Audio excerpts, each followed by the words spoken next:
നമസ്കാരം. നിങ്ങൾ ഈ ശബ്ദരേഖ ഒന്ന് കേൾക്കുക.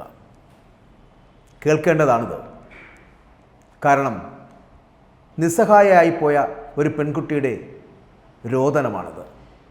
ആരെങ്കിലും ഒന്ന് സഹായിച്ചിരുന്നുവെങ്കിൽ, ആരെങ്കിലും ഒന്ന് ആ വിളി കേട്ടിരുന്നുവെങ്കിൽ ചിലപ്പോൾ അവൾ ഇന്ന് ഈ ഭൂമിയിൽ ജീവിച്ചിരുന്നേനെ.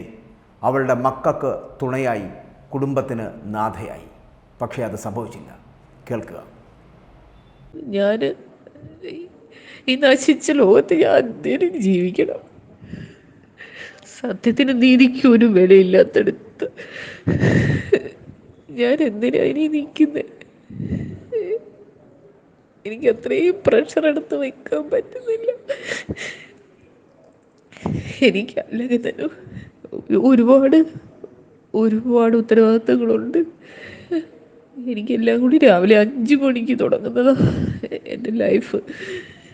ഒരു ദിവസം തുടങ്ങുന്നത് രാവിലെ 5 മണി മുതൽ ഞാൻ ആക്റ്റീവാണ്. എനിക്ക് അങ്ങനെ നിന്നേ പറ്റൂ. എനിക്കിത് എൻ്റെ ഭാഗത്ത് നിന്നൊരു വാക്ക് പറയാനുള്ള ചങ്കൂറ്റം ആർക്കുമില്ല.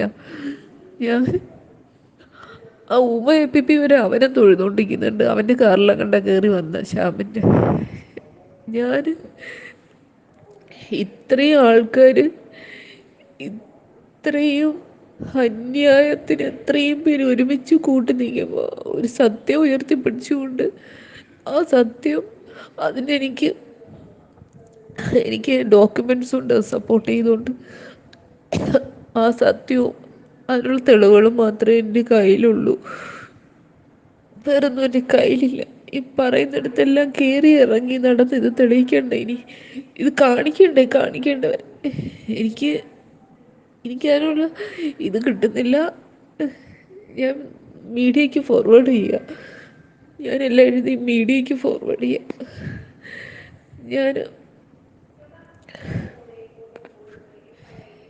എനിക്ക് എന്താ ചെയ്യുക? എന്തോ ഞാൻ ചെയ്യുമെന്നൊന്നും എനിക്ക് അറിയത്തില്ല. എൻ്റെ കയ്യിൽ നിന്ന് പോയി. സോറി. എന്തുകൊണ്ടാണ് അനീഷയ്ക്ക് ഇങ്ങനത്തെ ഒരു സ്ഥിതിവിശേഷമുണ്ടായത്? ആത്മഹത്യയിലേക്ക് എത്തേണ്ടി വന്ന സാഹചര്യം എന്തുകൊണ്ടുണ്ടായി? പാപം ആ പെൺകുട്ടി ഈ ഭൂമിയിൽ ജീവിച്ചു പോയേനെ. അവളെ കേൾക്കാൻ, അവളുടെ നൊമ്പരമറിയാൻ, അവൾ പറഞ്ഞ പരാതികൾ, പരിഭവങ്ങൾ കേൾക്കാൻ അനീഷ്യ ആത്മഹത്യ ചെയ്തതുമായ സംഭവത്തിൽ വലിയ വാർത്തകളുണ്ടായി. വലിയ വിവാദങ്ങളിലേക്ക് പോകേണ്ടതുമാണ്. പക്ഷെ കൂടുതൽ വിവരങ്ങൾ ഇപ്പോൾ പുറത്തു വരികയും ചെയ്യുന്നു. എന്തുകൊണ്ടാണ് അനീഷ്യ ആത്മഹത്യ ചെയ്യേണ്ടത്? ആത്മഹത്യ ചെയ്ത അനീഷ്യയെ കൂടെയുള്ള അഭിഭാഷകൻ ഭീഷണിപ്പെടുത്തി എന്നുള്ളതാണ് ഇപ്പോൾ പോലീസ് കണ്ടെത്തിയിരിക്കുന്നത്. അങ്ങനെ പലതരത്തിൽ ആ കുട്ടിയെ, അവരുടെ മനോനിലയെ തകർക്കുന്ന തരത്തിലേക്കുള്ള പ്രവർത്തനങ്ങൾ കൂടെ ഉണ്ടായിരുന്ന അഭിഭാഷകൻ നടത്തിയെന്നാണ് പറയപ്പെടുന്നത്. ആ ശബ്ദരയിൽ പറയപ്പെടുന്ന ശ്യാം എന്ന് പറയപ്പെടുന്ന വ്യക്തിത്വമാണ് ഇതിന് പിന്നിൽ എന്നാണ് അറിയാൻ കഴിയുന്നത്. നിർണായക വിവരങ്ങൾ അടങ്ങിയിട്ടുള്ള ഏകദേശം 50 പേജുള്ള ഡയറി കുറിപ്പും ഒപ്പം തന്നെ അത് പോലീസ് ഇപ്പോൾ കണ്ടെത്തിയിട്ടുണ്ട്. ആ പോലീസിന് ലഭിച്ച ആ വിവരങ്ങളോടൊപ്പം തന്നെയാണ് ഇപ്പോൾ നമ്മൾ ഈ പുറത്തുവിടുന്ന ശബ്ദരേഖകളുമൊക്കെ. കൂടെയുള്ള മറ്റൊരു അസിസ്റ്റന്റ് പബ്ലിക് പ്രോസിക്യൂട്ടർക്കെതിരെയാണ്, വിവരാവകാശം നൽകിയതിനെതിരെയാണ് ഭീഷണിപ്പെടുത്തൽ ഉണ്ടായിരിക്കുന്നത്. ആ ഭീഷണിപ്പെടുത്തൽ ഇങ്ങനെയാണ്: ഞങ്ങളുടെ പാർട്ടിയാണ് ഭരിക്കുന്നത്, വിവരാവകാശം പിൻവലിക്കേണ്ട ആവശ്യമുണ്ട്, അത് വിവരാവകാശം പിൻവലിക്കണം, ഇല്ലെങ്കിൽ നിങ്ങൾ അറിയേണ്ടി വരുമെന്നുള്ള രീതിയിലുള്ള ഭീഷണി. കാസർഗോഡേക്ക് സ്ഥലം മാറ്റുമെന്നും ഇനി അഥവാ അങ്ങനെ അല്ല എങ്കിൽ ജോലി ചെയ്യാൻ തന്നെ സമ്മതിക്കില്ല എന്നതുമടക്കമാണ് ആ അഭിഭാഷകൻ ഭീഷണിപ്പെടുത്തിയത് എന്നാണ് അനീഷ്യ പറയുന്നത്. കഴിഞ്ഞ ഈ പോയ വെള്ളിയാഴ്ച ആ ഭീഷണി ഉണ്ടായതിന് പിന്നാലെയാണ് അനീഷ്യ മാനസികമായി തകരുകയായിരുന്നു. അങ്ങനെ മാനസികമായി തളർന്നു പോയ ആ പെൺകുട്ടി എന്ത് ചെയ്യണമെന്നറിയാത്ത ഒരു സ്ഥിതിവിശേഷമുണ്ടായി. ഇപ്പോൾ അന്വേഷണത്തിൻ്റെ ഭാഗമായിട്ടൊക്കെ അനീഷ്യയുടെ വീട്ടിൽ പോലീസ് വലിയ രീതിയിലൊക്കെ അന്വേഷണം നടത്തി, പരിശോധന നടത്തി. ഇന്നും വീണ്ടും പരിശോധനയൊക്കെ നടത്തുന്നുണ്ട്. അനീഷ്യയുടെ ആത്മഹത്യയ്ക്ക് പിന്നിൽ ഈ മേലുദ്യോഗസ്ഥൻ്റെയും ഒപ്പം തന്നെ സഹപ്രവർത്തകരുടെയൊക്കെ അതിനോടൊപ്പം പ്രവർത്തിച്ചിരുന്നവരുടെയൊക്കെ മാനസികമായിട്ടുള്ള പീഡനമാണ്. വലിയ പീഡനമുണ്ടായി എന്ന് തന്നെയാണ് ബന്ധുക്കളുടെ അടക്കമുള്ള ആരോപണങ്ങൾ പുറത്തു വരുന്നത്. ഈ ആരോപണങ്ങൾ പുറത്തു വരുമ്പോഴും ഇതിനിടെ APP എസ് അനീഷ്യയുടെ ശബ്ദരേഖയാണ് ഇപ്പോൾ പുറത്തു വന്നിരിക്കുന്നത്. അതാണ് ഞാൻ ആദ്യം സൂചിപ്പിച്ചത്. അതിൻ്റെ ഒരു ഭാഗം മാത്രമാണ് നിങ്ങൾ കേട്ടത്. ഇനിയുമുണ്ട് 4-5 തരത്തിലുള്ള അവരുടെ കണ്ണീരിൽ നിറഞ്ഞ ശബ്ദരേഖകൾ. ആരെങ്കിലും ഒന്ന് സഹായിച്ചിരുന്നുവെങ്കിൽ, അവരുടെ വാക്കുകളൊന്ന് കേട്ടിരുന്നുവെങ്കിൽ, അവർ പറഞ്ഞ കാര്യങ്ങളൊന്ന് ചെവിക്കൊണ്ടിരുന്നുവെങ്കിൽ ചിലപ്പോൾ അവർ ഇന്ന് ജീവിച്ചിരുന്നേനെ. വളരെ കോൺഫിഡൻഷ്യൽ റിപ്പോർട്ട് പരസ്യമാക്കി മേലുദ്യോഗസ്ഥന്മാർ തന്നെ അപമാനിച്ചു എന്നാണ് അവർ പറയപ്പെടുന്നത്. അവർ ജോലി ചെയ്യുന്നവരാണ്. ജോലി ചെയ്യാത്തവരെ പ്രോത്സാഹിപ്പിച്ചുവെന്നും ജോലി ചെയ്യുന്ന തന്നെ മാനസികമായി പീഡിപ്പിച്ചുവെന്നും അല്ലെങ്കിൽ അത്തരത്തിൽ പീഡിപ്പിച്ചുകൊണ്ടിരിക്കുന്നുവെന്നുമാണ് അനീഷയുടെ ശബ്ദരേഖയിൽ നിന്ന് നമുക്ക് മനസ്സിലാക്കാൻ കഴിയുന്നത്. ജീവിക്കാൻ കൊതിച്ച ഒരു പെൺകുട്ടിയെ ഇങ്ങനെ പറിച്ചു കളയുകയായിരുന്നു. ഇപ്പോൾ ജീവിക്കാൻ പറ്റാത്ത അവസ്ഥയാണെന്നും കടുത്ത മാനസിക സമ്മർദ്ദത്തിലേക്കാണ് അവർ പോകുന്നത് എന്നും അവരുടെ ഓഡിയോയിൽ വളരെ കൃത്യമായി ആ ഓഡിയോ സന്ദേശത്തിൽ നമുക്ക് മനസ്സിലാക്കാൻ കഴിയുന്നു. അവളുടെ നിസ്സഹായ അവസ്ഥ നമുക്ക് മനസ്സിലാക്കാൻ കഴിയും. അനീഷ്യ ഈ സുഹൃത്തുക്കൾക്ക് അയച്ച വാട്സാപ്പ് സന്ദേശമാണ് ഇപ്പോൾ എല്ലായിടത്തും പുറത്തായിരിക്കുന്നതും എല്ലാവരും അത് ഇപ്പോൾ കേട്ടുകൊണ്ടിരിക്കുന്നതും. കൊല്ലം പരവൂരിലെ മുനിസിപ്പൽ കോടതിയിലെ അസിസ്റ്റന്റ് പബ്ലിക് പ്രോസിക്യൂട്ടറായിരുന്നു ഈ അനീഷ്യ എന്നുള്ളപ്പെടുന്നത്. അനീഷ്യയുടെ ജീവിതത്തെ ഇങ്ങനെ തകർത്തു കളയുകയായിരുന്നു. കഴിഞ്ഞ ദിവസമാണ് അവർ ആത്മഹത്യ ചെയ്യേണ്ടി വന്ന ഒരു സ്ഥിതിവിശേഷം ഉണ്ടായത്. സമൂഹ മാധ്യമങ്ങളിലൊക്കെ അവർ ഈ വിടവാങ്ങൽ കുറിപ്പ് എഴുതി വെച്ചിട്ടുണ്ടായിരുന്നു. മാത്രമല്ല അത് കുറിപ്പ് എഴുതിയിരുന്നു, സ്റ്റാറ്റസ് ഇട്ടിരുന്നു.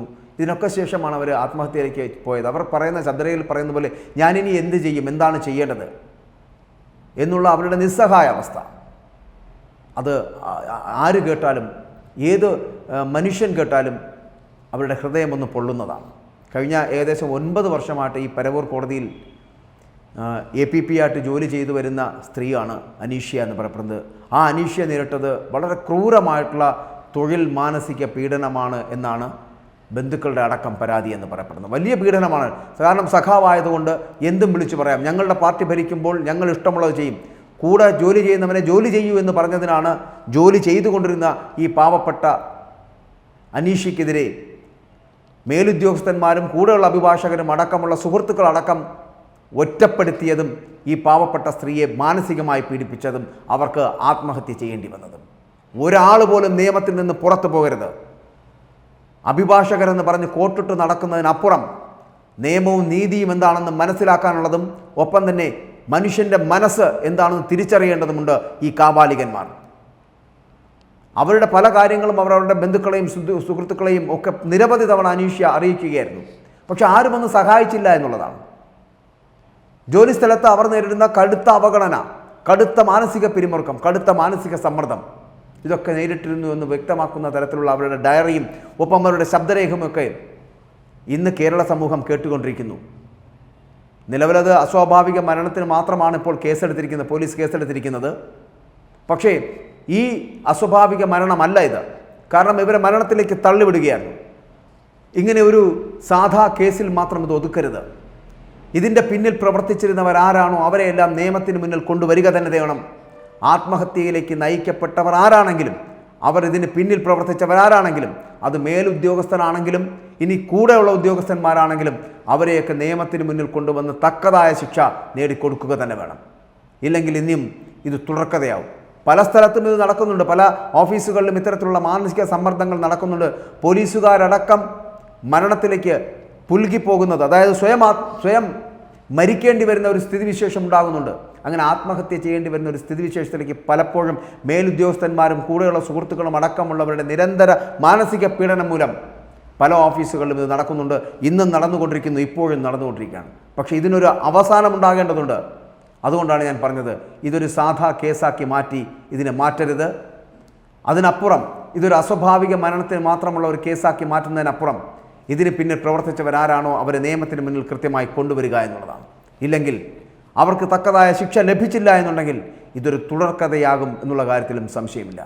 നിസ്സഹായായി നിന്ന ഒരു പെൺകുട്ടിയെ രക്ഷിക്കാൻ പോലും കഴിയാതായി പോകുന്ന ഒരു സമൂഹം, ഭരിക്കുന്നവൻ്റെ പേര് പറഞ്ഞ് സഖാവിൻ്റെ പേരും നാളും പറഞ്ഞ് ഞങ്ങളുടെ പാർട്ടിയാണ് അധികാരത്തിലിരിക്കുന്നത് എന്നുള്ള അഹങ്കാരത്തിൻ്റെ പേരിൽ, അധികാരത്തിൻ്റെ ഹുങ്കിൻ്റെ പേരിൽ ഇവനെപ്പോലുള്ള കുട്ടി സഖാക്കന്മാർ കാണിച്ചു കൂട്ടുന്ന ശ്യാമെന്ന് പറയപ്പെടുന്ന വ്യക്തിയെ വളരെ പേരെടുത്ത് പറയുന്നുണ്ട് അനീഷ്യ.